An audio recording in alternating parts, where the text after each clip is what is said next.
If you've ever been targeted with those get featured in 40 under 40 most innovative entrepreneurs, fees apply, or if you're confused at whether or not that PR opportunity is actually powerful earned media or just a scam, this episode is for you. What's up, small business heroes? I'm Gloria Chow, award-winning small business PR expert and your unofficial hype woman. Now, I live and breathe to help diverse founders elevate their presence so that they can be seen in the media. This is absolutely sacred work for me because if we can be represented in media, all of our diverse lived experiences, then we are rewriting the narrative of what an entrepreneur looks like. Now, growing up, I never saw anyone who looked like me in the media, so this work and pitching ourselves is absolutely sacred. But here's the thing that I come to realize being a small business PR coach is that there are so many PR scams out there and the waters are so muddy in terms of what is PR, what is just an ad, what is marketing. And that is why it is so hard for a lot of our listeners to make a decision on exactly what step to take when it comes to PR.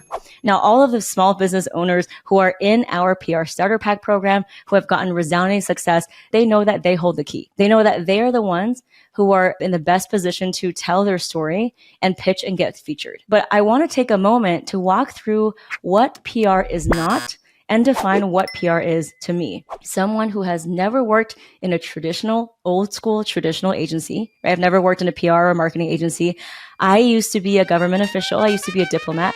And I started picking up the phone. Yes, literally cold calling, literally Googling the number of New York Times newsroom and cold pitching thousands of times until I came up with my proprietary CPR pitching framework. So this episode is about all the things that I've learned of what constitutes powerful earned PR. Yes, PR that can absolutely change your life, your business, your visibility, your traffic, your SEO, and your audience, and what PR isn't. So let's walk through a couple of things that you might be familiar with that a PR absolutely is not. So for me, PR is not anything that is pay to play. If you have to pay to get featured, it is not PR, my friend. It is advertising. You are basically paying someone to run an ad that maybe looks like an article, but it's not editorial content. What does that mean? It means that it will say on the top, it's advertising content, or it's not going to have the reach and authority of an editorial content. Here's the thing. If you look at the top most prestigious and most credible news outlets like New York Times or Fast Company or BuzzFeed or all the things that you might read, right? That you actually trust. And it's not just selling a bunch of products to you. Things that are actually quote unquote news, where you go to for information, for truth, for unbiased things, that is editorial PR. So those outlets that have the most reach, whether it's 30 million audiences or more, they have earned their audience's trust, which means that they can monetize their audience. And if they don't have an audience, they probably will monetize you by forcing you into a pay-to-play scam. Here's the thing. I interviewed the editor-in-chief of Entrepreneur Magazine, and he says that if a real credible outlet, if they do have that trust and authority, they're not going to do any pay-to-play features, right? Because they can monetize their audience. So if you look at the New York Times or the Wall Street Journal, there is a subscription. The readers pay to gain access to information that they trust and value. Now, if you are being targeted by a magazine that maybe you've never heard of and they're asking you to pay for a feature, chances are it probably doesn't have the reach or authority of a top earned media outlet, a magazine or a podcast, right? So, of course, a lot of people will push back on this because a lot of people actually, a lot of top podcasts do make their money on selling their spots. Now, that's okay. That's part of their business model. But for me, the most purest form of PR is not pay to play. It's earned. And that's why it has that credibility and reach.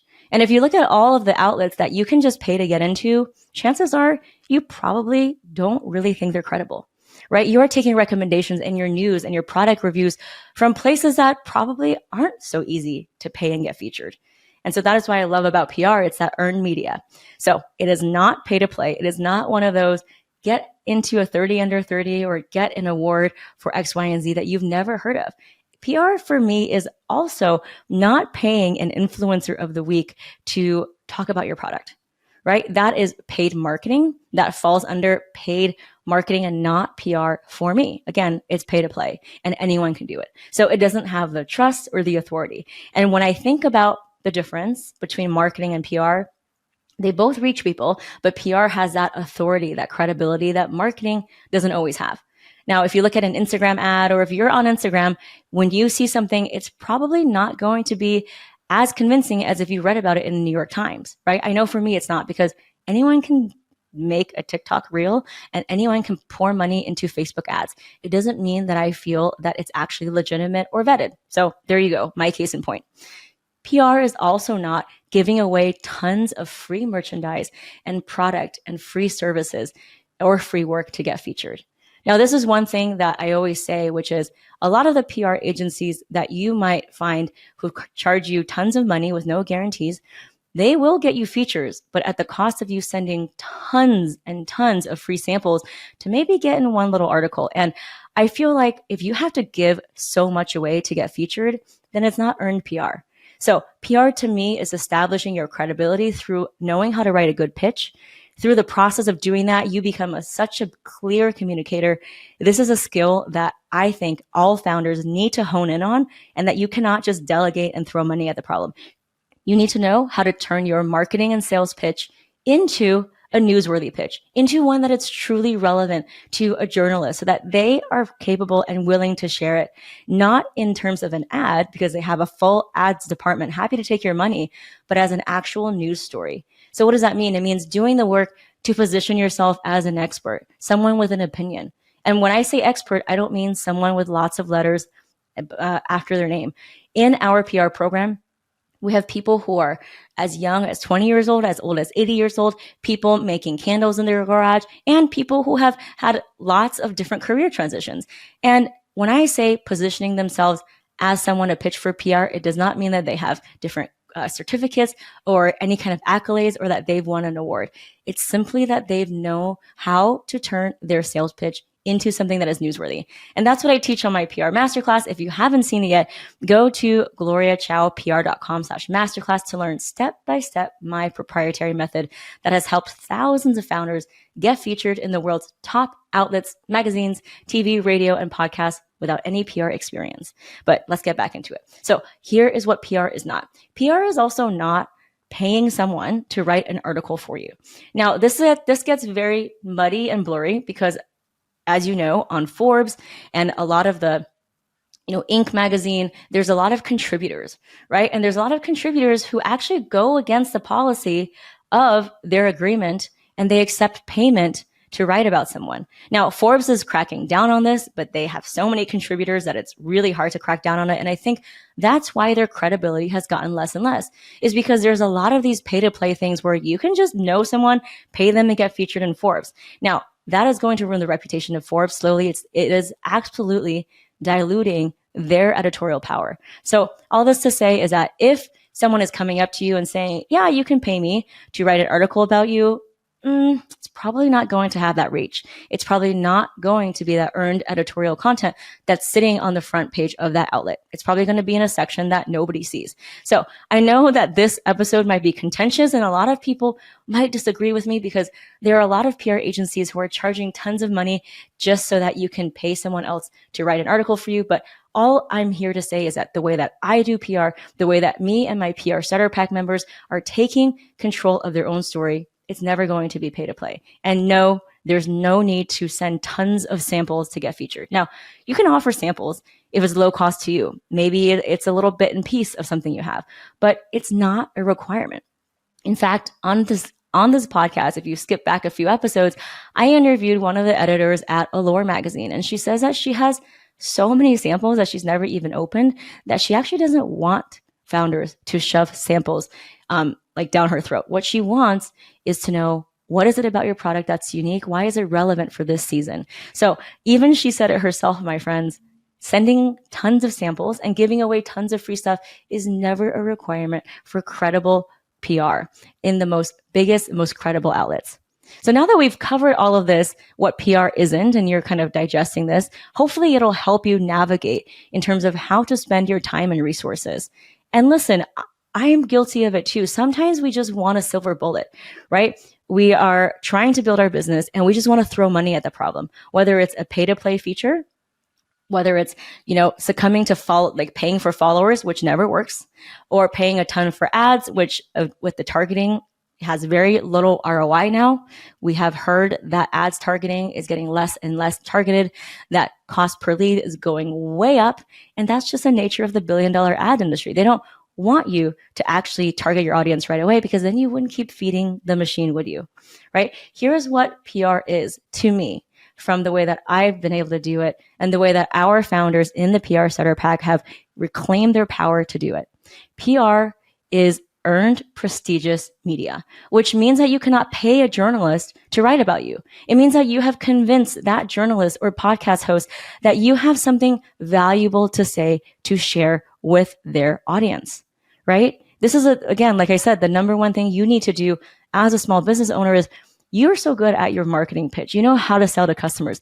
Now it's time to take off that hat and put on the hat of how to translate your marketing pitch into a newsworthy pitch. You might think about relevant angles, or you might bring in some third-party data.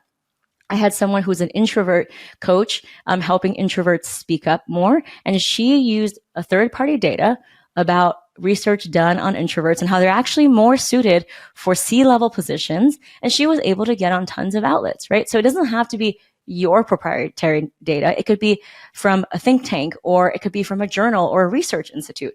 And so those are all the different angles. And if you DM me at Gloria Chow PR, I have a whole list of all the different angles. There's really 10 main different types of angles, whether it's seasonal, whether it's sharing an unpopular belief, whether it's sharing a data point or something that's seasonal or relevant. But what I'm trying to tell you is you have no shortage of angles. It's just a matter of learning how to package it up in a pitch, which is something that, let's be honest, we are never taught as business owners, as students. And so that's why I and my program and my community exists, to help you turn all of the brilliance and nuggets of gold that you have into something that the journalist can say, okay, this is relevant. This is newsworthy. I'm going to cover you without you paying me.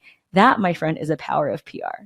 So here's another thing about PR is that unlike a pay-to-play transactional thing, this is not transactional. PR that's earned expands your network, and it only catapults you into more and more and more connections. Here's the thing. Journalists, if they know that you are a vetted, credible person and you have already been featured, they will probably go back to you again and again for a quote, because they are always looking to cover new and fresh voices. That is what makes journalism credible. If they're only covering the same Fortune 500 companies all the time, people would lose interest very quickly in the news media and think they're just basically the spokespeople of these companies. So no, they want to actually interview people from all walks of life. So why have it not be you, right? We have Vincent Famvan, who is a founder and a member of our PR Starter Pack program. And he is a career coach, and he was able to leverage PR. And now he has these journalists on speed dial in his back pocket. And when one of them came to his hometown of Nashville, he actually invited them for coffee. And so he has been featured over and over. And again, don't let your scarcity mindset trick you into thinking that once you've been featured, you can't be featured again. In fact, it's the opposite. So unlike ads and pay to play, where you have to keep feeding the beast, and if you stop paying, the faucet runs dry, with PR, it only compounds. It's an absolute snowball effect. For example, if you get onto one podcast, you can easily ask the podcast host, hey, I loved our conversation so much. I think you did too. Can you recommend 2 to 3 other podcasts that you think I'd be a great guest on, right? And you can also use that podcast recording to create other pieces of social media content. And that is in another episode. But I am really, really like, this is the hill that I will stand and die on, because I really do think that having that earned PR, which gets you SEO, which gets you backlinks, which gives you a non-transactional relationship. Because remember, your net worth is your network. That is the power of PR, right? You are expanding not only your connections, but your influence, your authority, while reaching more people. And that is not something that paid ads can do. So that is that. Another thing is, of course, with PR, you get SEO, you get long-term traffic, sustained traffic to your website, which I absolutely love, right? Because I'm all about doing things for the long term. And as founders, we always need to think, am I just throwing money at a problem, or am I actually gaining the skills and tools and strategies to build long-term assets in my business?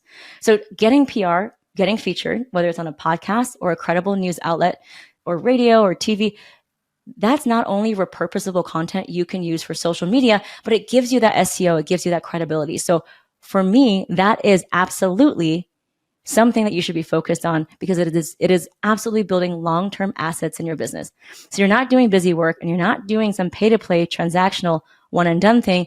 You are building the runway for the future of your audience to get more people back into your world. And that is why PR is so powerful. And I encourage you, next time when you think about the marketing and PR activities that you're doing, if you're deciding over making 10 social media reels that maybe a couple people will watch that has no SEO, or really rolling up your sleeves, perfecting your pitch, maybe watching your masterclass, maybe joining my program and learning how to actually position yourself to the journalists so that they will write about you for free, that, my friend, could make 10x the results.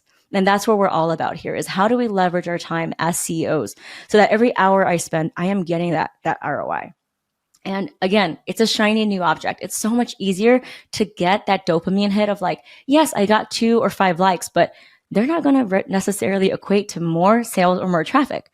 But if you get one piece of earned media, the next time you are on a discovery call with a client, you can not only charge higher prices because now you're perceived as an industry authority, but you have that backlink, you have SEO, and guess what? It makes you outcompete the competitor, right? So I don't care if you make products or services. It is a powerful tool that I think trumps anything else because it has that reach and credibility. So again, earned PR gives you authority because it's not advertising content. It's editorial content with SEO and backlinks. It's credible, and you cannot pay a journalist to write about you. That is why it is so coveted. And my whole mission is to teach you the tools and strategies to actually get there. So you can watch my PR masterclass on demand to learn exactly how to pitch, the framework of a pitch, what to write, exactly how to put in a cold email pitch. Because yes, journalists all rely on cold pitching. You don't need to have a PR agency represent you. I've interviewed so many journalists who say that they actually want to hear from the founder themselves. I give you exactly the framework on how to write that email. You can go to gloriachowpr.com/masterclass. And I hope you enjoyed this episode. I know that as we speed up in the technology and the fact that there's so much information and offers, we are constantly being bombarded with these pay-to-play scams. And this is what makes my job so hard, is because so many times people think it's such an easy solution of, oh, I'll just pay to get into this article. But how much money are you paying? And is it really going to get that reach? Is it cultivating a skill for you? Is it building a long-term asset? So I just urge you to take a beat and think about the time that you're spending on all of your activities and which one is really going to move the needle for you. And I believe that earned credible media is the number one way to grow your business, your brand, and your authority. If you enjoyed this episode, please give me 5 stars. Please give me a review. Please let me know what you think about it.